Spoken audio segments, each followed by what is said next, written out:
আওয়ামী লীগের কেন্দ্রীয় যুগ্ম সম্পাদক ও সাবেক মন্ত্রী দীপু মনিকে গ্রেপ্তার করেছে আইনশৃঙ্খলা বাহিনী।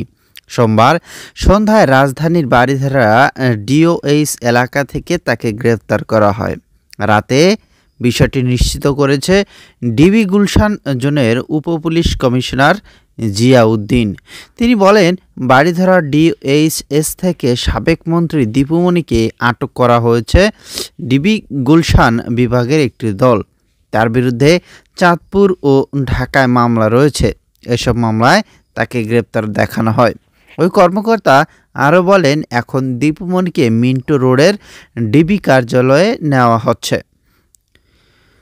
মামলার বিবরণে উল্লেখ করা হয়, গত 18 জুলাই রাত 8টায় সাবেক সমাজ কল্যাণ মন্ত্রী ডক্টর দীপু মনি ও তার বড় ভাই জে.আর. ওয়াদ টিপুর প্রত্যক্ষ নির্দেশে জেলা বিএনপির সভাপতি শেখ ফরিদ আহমেদ মানিকের জে.এম.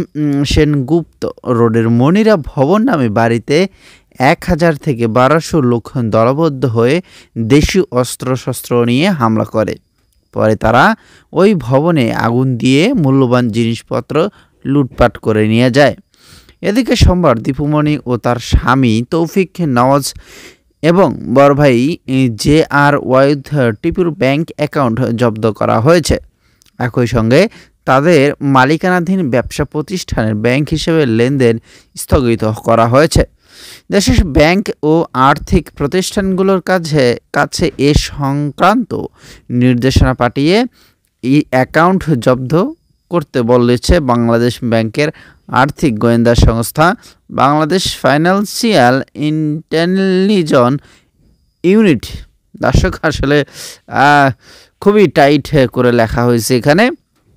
যাই হোক, মূল কথা হচ্ছে এই দীপু মনি অনেক অবৈধ কাজ করছে। যাই হোক, একে একে তো ধরা পড়ছে এবং পড়বে, সেটা আমরা জানি। অবশ্যই ভিডিও সম্পর্কে মতামত দেবেন এবং কার কার মনে একটু খুশি হয়েছেন, আপনারা একটু আনন্দ পাইছেন, সেটাও জানাতে ভুলবেন না। ভালো থাকবেন, ধন্যবাদ, আসসালামু আলাইকুম।